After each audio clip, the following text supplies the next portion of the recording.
Now, really, this is going to sound silly, but this is really, really important, cutting-edge genetics. One of the areas I'm really lucky I'm blessed to work in 3 distinct areas of biology: immunology, genetics, and reproduction. And on the genetic side, I get to go to conferences and hear about advances in genetics in all species. And I was just at one a couple of weeks ago down at the Cold Spring Harbor Lab in Long Island, and I learned a bit about what's being known about the genome of Neanderthals, the genetic makeup of Neanderthals.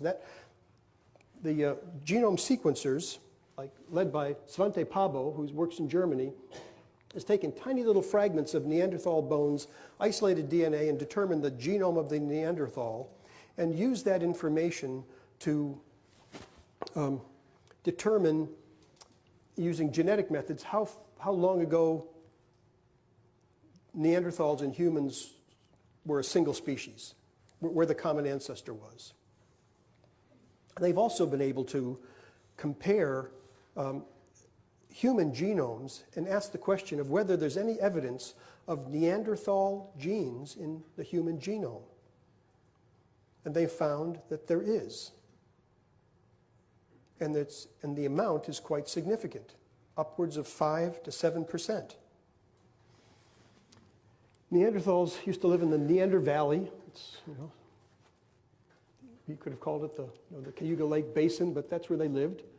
And out of Africa came the modern humans, and the word the geneticist uses, admixed. They admixed with the Neanderthals.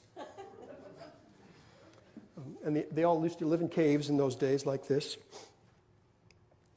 Came out of Africa, admixed with the Neanderthals. This was Neanderthal territory. There was another group of Neanderthal-like creatures called the Denisovans. They lived up here in Siberia, and they have their genome has been sequenced. They were distinct from the Neanderthals.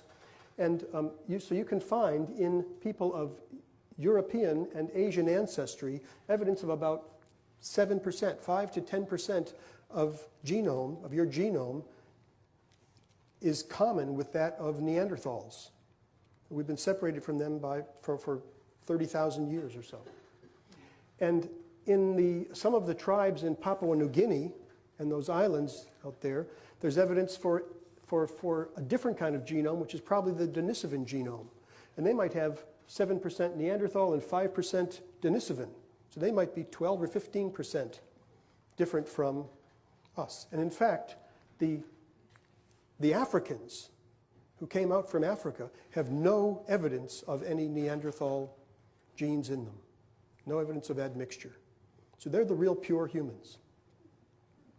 Homo sapiens. Really, really interesting, and it gives you a lot to think about. Right.